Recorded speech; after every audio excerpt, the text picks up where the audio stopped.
बता देता हूँ कि आज हम ज्ञापन क्यों दे रहे हैं, है ना। एक तो माननीय संतोष वर्मा साहब हमारे जो आईएएस हैं और प्रमुख मतलब उप सचिव कृषि कल्याण में है, और 23 नवंबर के दिन उनने शपथ ली थी आजाद के नए प्रांताध्यक्ष के तौर पे। तो वह सामाजिक समरसता पे बात हो रही थी, आर्थिक आधार पे आरक्षण लागू था इस पे, और समाज में समानता तब आएगी जब रोटी व्यवहार बेटी व्यवहार के संबंध में चर्चा चल रही थी।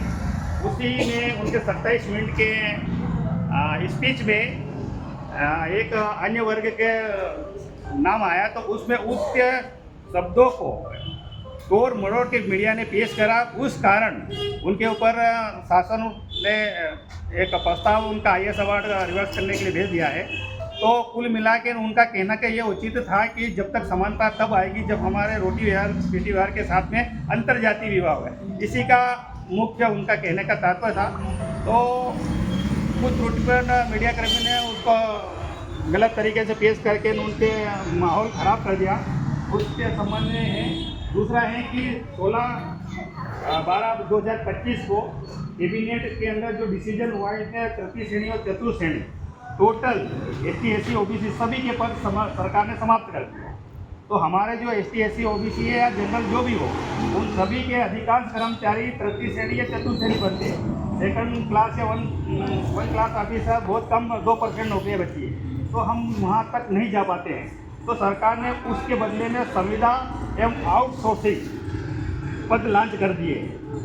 तो इस चक्कर में हम 2016 से 1,40,000 के जो पद की लड़ाई लड़ रहे हैं, बैकलॉग जिसे बोलते हैं ST SC की, 2016 से हमारी लड़ाई चल रही है कि सरकार बैकलॉग पद भरे। किंतु जब ये 16/12/2025 में सरकार ने डिसीजन ले लिया तो हमारे 1,40,000 पद स्वतः खत्म हो गया।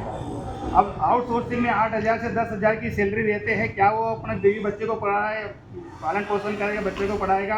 तो कहीं से कहीं संभव नहीं है। कुल मिला के न हमारे वर्ग को शिक्षा के क्षेत्र से ब्रेक लगा रहे हैं कि वो वहाँ तक जाए नहीं। जब वो पढ़ेगा नहीं, पैसे नहीं देगा, तो वो बच्चों को पढ़ाएगा नहीं, पढ़ाएंगे तो वो मजदूरी करेगा। तो इसके लिए सरकार से हमारी मांग है कि तृतीय श्रेणी चतुर्थ श्रेणी जो पद है वो नियमित रूप से भरा जाए, न कि समुदाय आउटसोर्सिंग। एक बात। दूसरा है कि इसमें हमारे जो संतोष वर्मा सर अभी एक ऐसी जंग चढ़ गई है पूरे भारत में, अजाक संगठन जो पूरे भारत में विख्यात हो गया।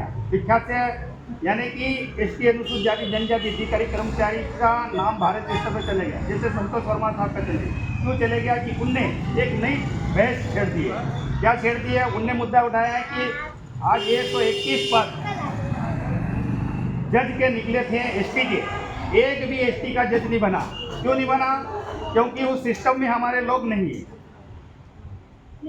20 में से 19.80 नंबर दे दिया, पर दशमलव में 20 पॉइंट कर दिया। उससे हमारी एक लड़की जो छात्रा है वो जज बनने से रुक गई।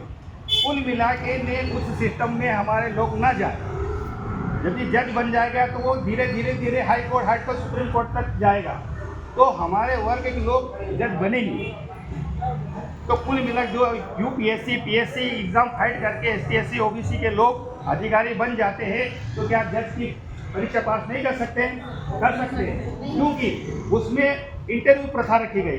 इंटरव्यू में जैसे भी हम पास करते मेरिट बनती है, तो वो देख लेता कि अच्छा ST का है, SC का, तो उनको 300 में से 20, 40, 50 ऐसे नंबर दिए जाते हैं। यानी कि वो मेरिट से डाउन हो जाता है और इंटरव्यू में कम आते हैं, मेरिट भले ही, तो वो उस पद से वंचित हो जाता है।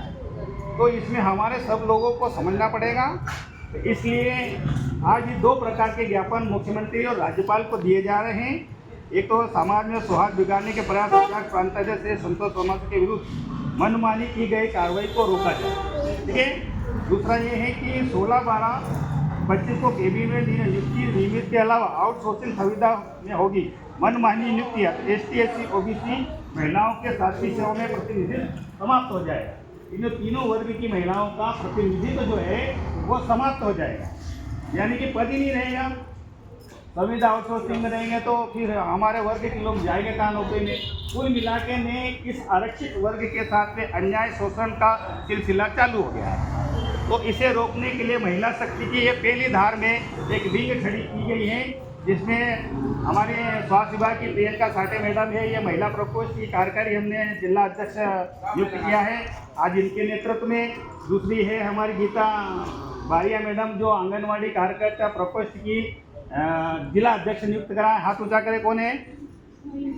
दोनों महिलाएं हाथ ऊंचा करें। तो दोनों इनके नेतृत्व में आज हम ये 2 ज्ञापन दे रहे हैं, है ना। तो बस अब बघेल साहब आ जाए, उसके बस आ गए हैं। तो हमें यहाँ से शांतिपूर्ण संवैधानिक, क्योंकि हम अनुशासन डिसिप्लिन में यहाँ से आईडीएम तक जाएंगे और जाने के बाद में दोनों ज्ञापन का वाचन करेंगे। वाचन करने के बाद माननीय मुख्यमंत्री के नाम, राज्यपाल के नाम ये ज्ञापन दिया जाएगा और बाइट देने के लिए साठे मैडम तैयार हो जाएगा, या कौन पूजा बहल कौन देगा, जो भी दे वो महिला एक बाइट दे दे, है ना, कि हम आज यहाँ क्यों आए। तो मैं आपको कुछ नारे बताऊंगा, तो उसको नारे के आपको बोलना है। संविदा आउटसोर्सिंग प्रथा, तो आप बोलो बंद करो, बंद करो, बंद करो। संतोष वर्मा साहब जिंदाबाद, जिंदाबाद। संतोष वर्मा साहब के विरुद्ध की गई कार्रवाई बंद करो, बंद करो, इस टाइप के पूरे हैं। अध्यक्ष महोदय पूरे आगे हैं। हाँ, तो ठीक है।